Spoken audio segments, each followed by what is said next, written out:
Hi guys, Mrs. Turner here with the next installment of The Miraculous Journey of Edward Tulane. I am reading this with permission from Scholastic. When we left off, Malone, but he is Edward, was hanging out with Bull and Lucy and riding the rails as a hobo, and then they got in trouble for sleeping in a train car, and he got thrown out the door, and he is now on a long, lone, dirty hill. So that is where we left off.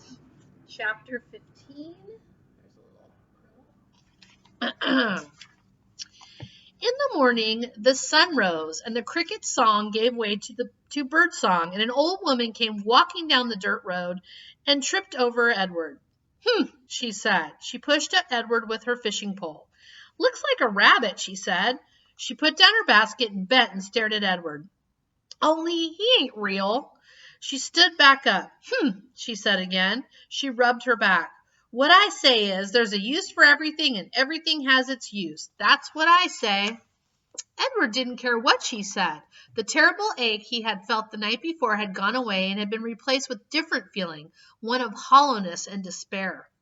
Pick me up or don't pick me up, the rabbit thought. It makes no difference to me.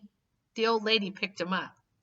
She bent him double and put him in her basket, which smelled of weeds and fish, and then she kept walking, swinging the basket and singing, "Nobody knows the trouble I seen."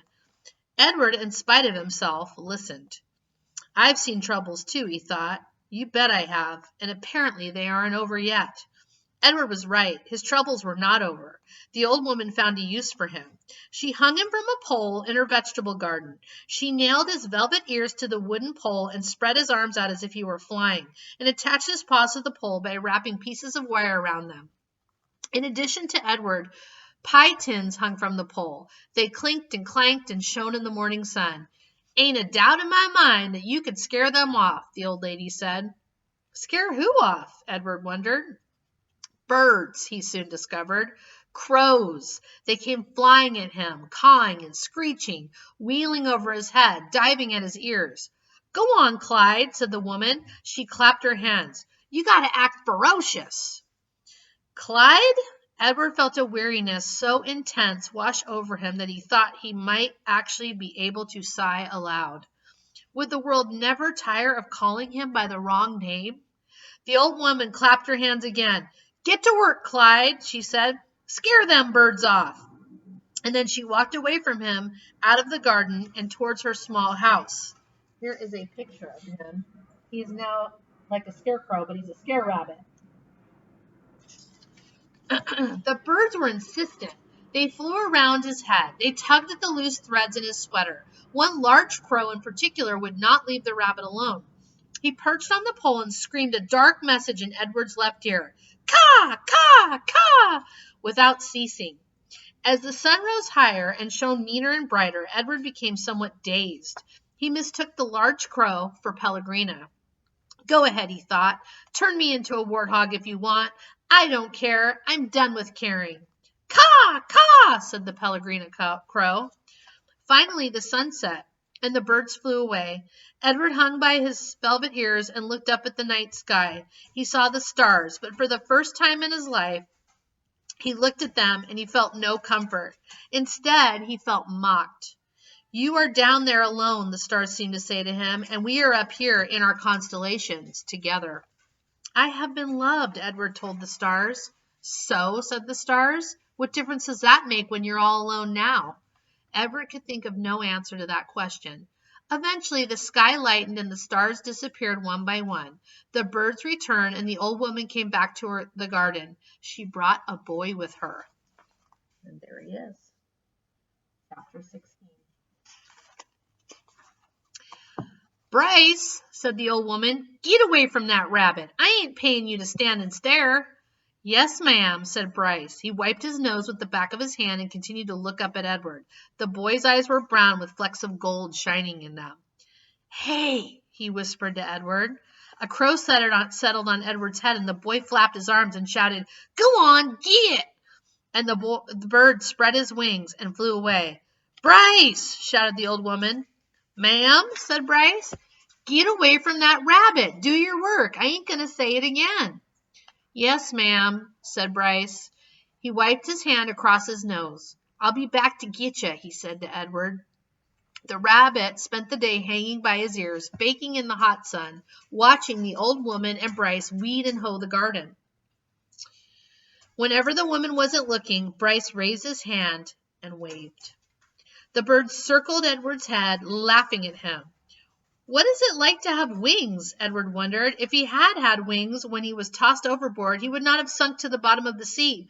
Instead, he would have flown in the opposite direction, up into the deep, bright blue sky.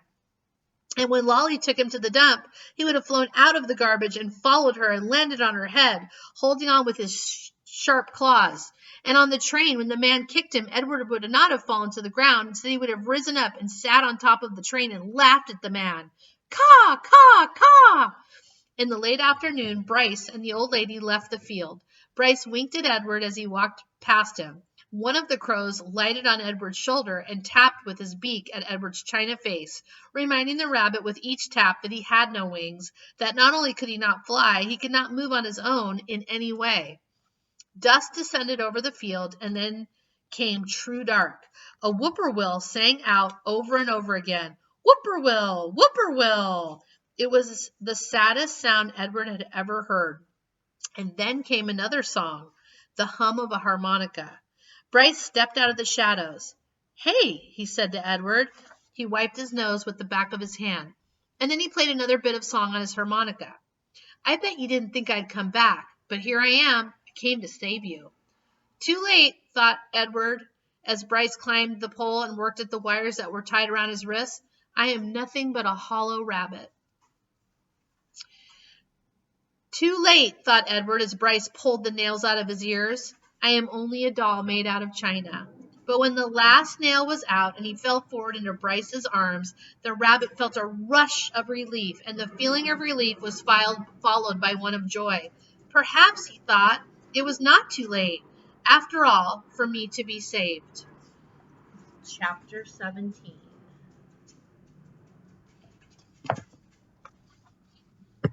Bryce slung Edward over his shoulder. He started to walk. I've come to get you for Sarah Ruth, Bryce said. You don't know Sarah Ruth. She's my sister. She's sick. She had her baby doll made out of china. She loved that baby doll. But he broke it. He was drunk and stepped on the baby's head and smashed it into 100 million pieces.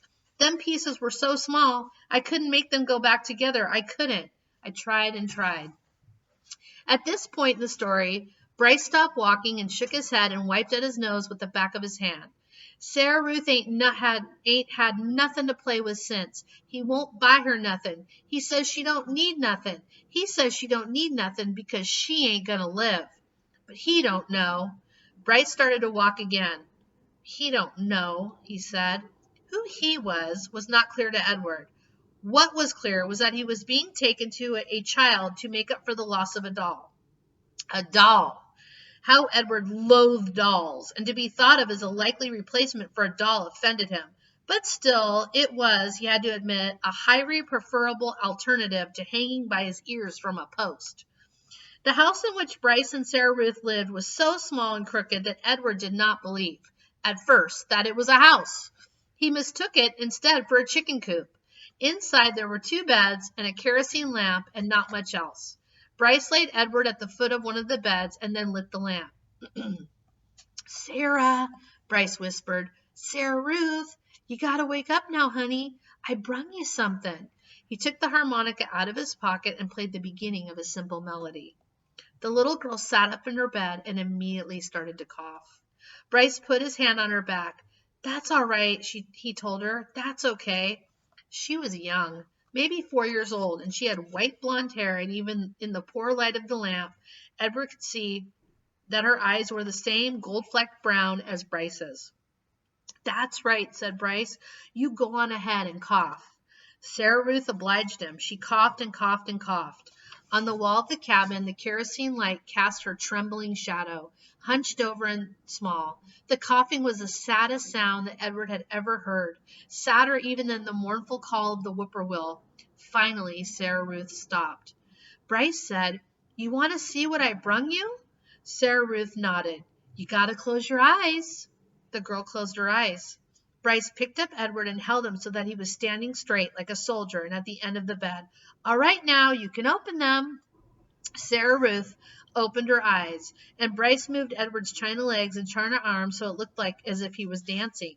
Sarah Ruth laughed and clapped her hands. Rabbit, she said. He's for you, honey, said Bryce. Sarah Ruth looked first at Edward and then at Bryce and then back at Edward again, her eyes wide and disbelieving. He's yours. Mine? Sarah Ruth, Edward was soon to discover, rarely said more than one word at a time. Words, at least several of them strung together, made her cough. She limited herself. She said only what needed to be said. Yours, said Bryce. I got him special for you. This knowledge provoked another fit of coughing in Sarah Ruth, and she hunched over again. When the fit was done, she uncurled herself and held out her hands. That's right, said Bryce. He handed Edward to her. Baby, said Sarah Ruth. She rocked Edward back and forth and stared down at him and smiled. Never in his life had Edward been cradled like that, like a baby. Here's a picture, guys. Sarah Ruth. Abilene had not done it, nor had Nellie, and most certainly Bull had not. It was a singular sensation to be held so gently and yet so fiercely, to be stared down with so much love. Edward felt the whole of his china body flood with warmth. You're going to give him a name? You going to give him a name, honey? Bryce asked. Jangles, said Sarah Ruth, without taking her eyes off Edward. Jangles, huh? That's a good name. I like that name. Bryce patted Sarah Ruth on the head. She continued to stare down at Edward. Hush, she said to Edward as she rocked him back and forth.